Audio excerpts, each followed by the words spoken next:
Welcome, welcome, welcome, family. Before we get started on today's episode, my mentor, my friend, Phil is hosting a boot camp for federal workers and laid off personnel.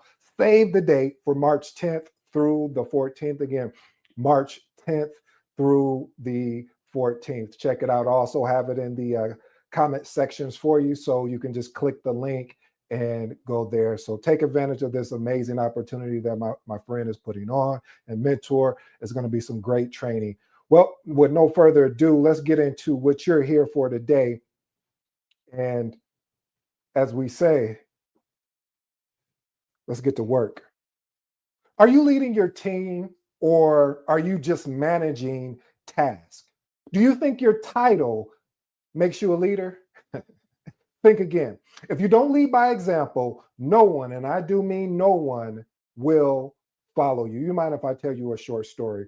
See, a few years ago, family, I worked with this project manager. Let's just call him Bob. And he had all the certifications, the fancy title, the amazing resume, but the team couldn't stand working with him. You probably say, well, why? Because he expected everyone to stay late to meet deadlines, but he was the first one out the door at the end of at 5 p.m. He demanded quick responses to emails, but took days to reply himself. He preached about you need to be accountable. You need to, be on time at meetings. You need to, but when things went wrong, he made a decision, not a choice, to point fingers instead of taking responsibility. Then one day, a major deadline was at risk and the team was struggling. So instead of being the exceptional project manager that his resume stated, he sent a long email blaming people for falling behind. That was the moment when the team mentally checked out. See, no one went the extra mile. No one trusted his leadership. And ultimately, the project suffered, not because of his lack of skills, but it was because he had no reason, they had no reason to follow him. So that experience right there, family, taught me a critical, and I do mean critical, lesson. Leadership is not about telling people what you do.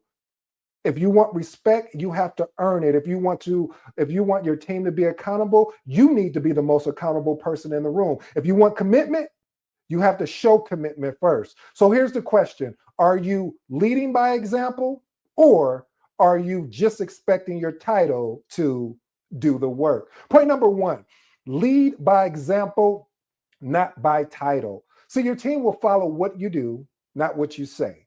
If you expect accountability, transparency, and professionalism, you must embody these traits yourself. I remember my mom would always say, she said, I don't want you to do as I do. I want you to do as I say. And we would laugh about it because I would challenge her again in a very respectful way. We would laugh about it because I would say, well, Mom, you doing such and such. She was like, I'm grown. So the point I'm trying to make here, family, is that this is important as a project manager who leads by example. You want to earn respect. You want to foster a culture of responsibility and accountability, and this minimizes resistance from your team. Here's my actionable tip. Arrive at meetings prepared.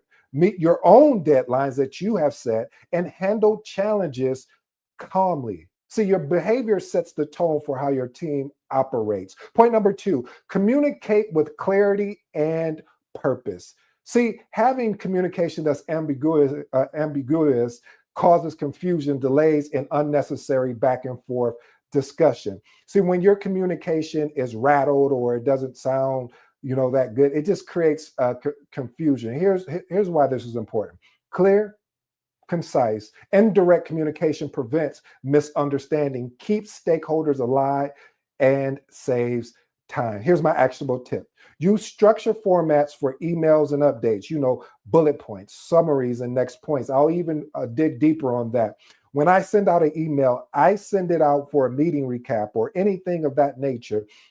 I make sure, this is why I always tell you, family, start looking at copywriting books or people that do copywriting, this is where I learned how to structure my email because I want to make it actionable. My subject line may say action required. This is telling them, hey, there's something in here important for you to look at, because you have to keep in mind you're communicating up and down the ladder, meaning you're communicating with executives, down to directors, and down to your project team. So you want to make sure that if you have something that is actionable and very important that the team needs to be cognizant of, then you want to ensure that they take action and read that. So, and always verify that your message was understood correctly. This is another thing that I do as well, is that when I'm in meetings, I'll go over the meeting recap that may have been sent out. And I only do this if I notice that there's no people are not taking action, or there seems like, and you can tell that there's some confusion because nobody won't say anything. So when you go to your next meeting, bring up your meeting recap and say, hey, going over the actionable items, just want to follow up and see where we're at. Just also the body of the email, just want to make sure everyone is aligned of where we're at.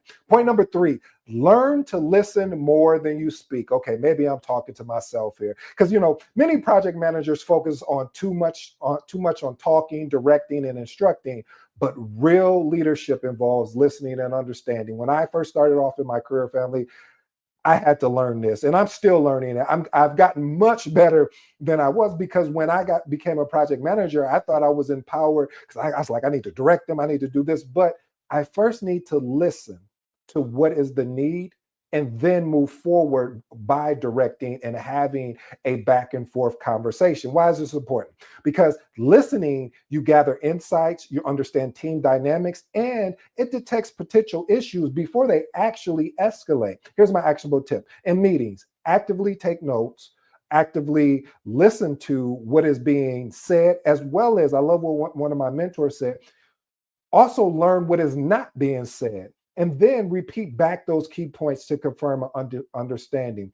Another actionable tip here is always ask open-ended questions to encourage discussion. What is an open-ended question?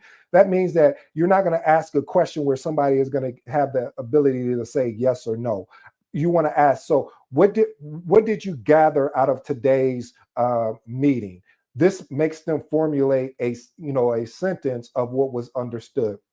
By the way, family, if you haven't, pick up that Secrets of Success Project Manager book, as well as the Magnetic Project Manager. Really 2 great books, especially for my new project managers. That Secrets of Success Project Manager book will be a great read for you to get started in your journey. Point number 4, address problems early before they become actual crisis. See, many project issues start small, and I do mean small, but they escalate when ignored. Why is this important? Early intervention prevents costly delays and reduces stress and builds credibility as a proactive leader. Here's my actionable tip for you today, family. Set up weekly risk check-ins with your teams. If something kind of feels off, address it immediately. Don't wait. Don't sweep it under the rug, because if you don't do that, what happens is now it becomes a full-blown problem.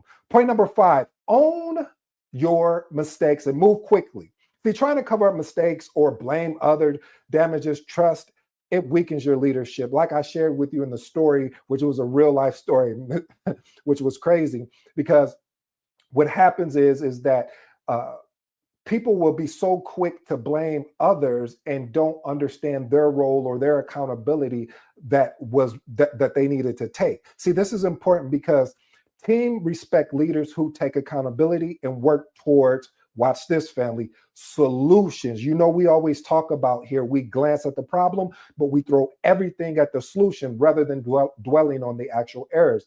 Here's my actionable tip. If you make a mistake, acknowledge it, explain the lessons learned, and outline corrective actions. And then, like I said, keep just moving forward. Point number 6 is my favorite message. If you're new to the episode, anytime that I say message, this is something you want to pay attention to. This is where you want to get aligned. If you're driving, please keep your hands at, I think, 10 and 6. But seriously, family, waiting for perfection delays results and reduces agility. There's a book that I always recommend for people that have that perfectionism mindset, because I still suffer with it. So from time to time, I have to remind myself. It's called Start Ugly. Again, the book is called Start Ugly. But let's get back to what we're talking about. See, this is important because delivering good enough solutions Faster allows for continuous improvement. Here's my actionable tip. Adapt a agile mindset of a iterative progress delivery and gather feedback and then refine and refine. Point number 7, stay in control of your meetings. Don't let them control you. See, meetings should be productive, not a time consuming obligation. This is why it's important to have an agenda. It's important to even assign people, if they say, hey, I want to talk about certain things. This is what I would recommend.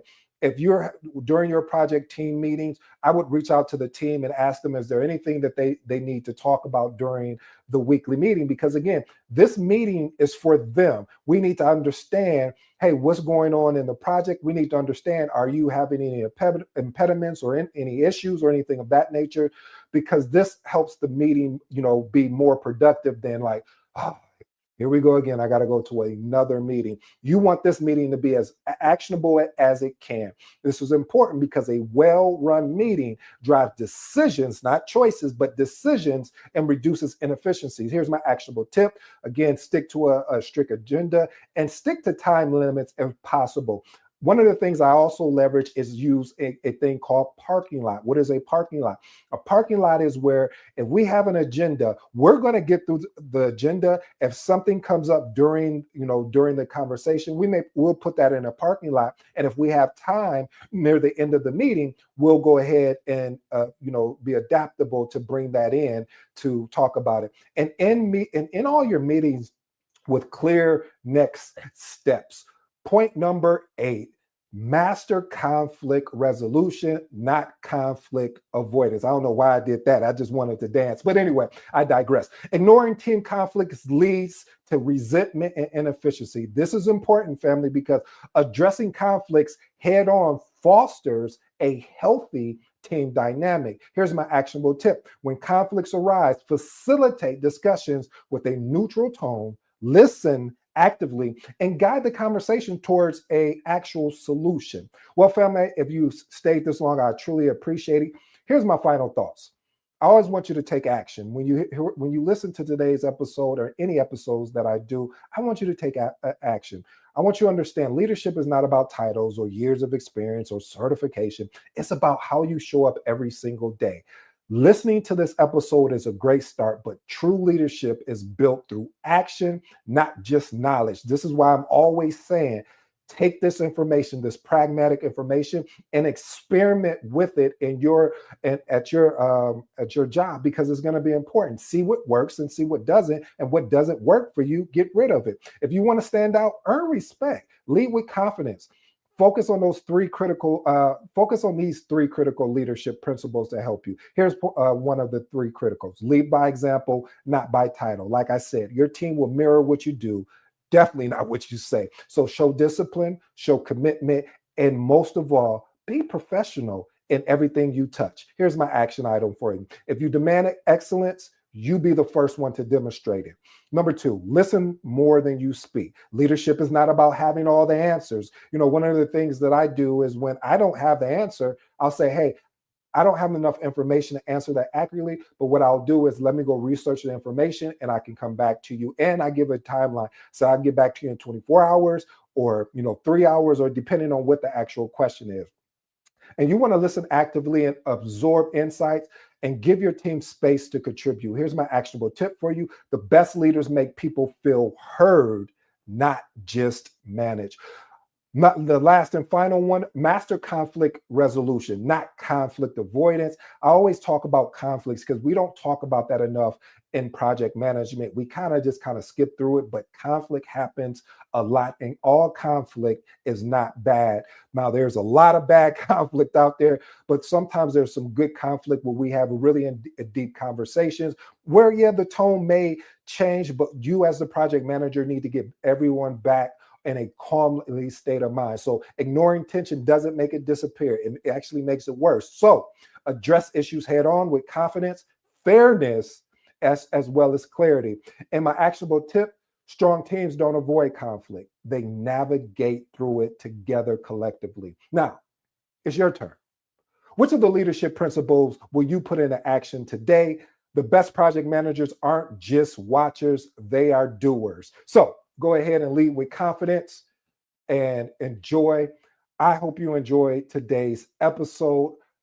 I go by the name of ED. For all you smart and intelligent folks out there, hey, listen, that just simply means Ed. Until next time.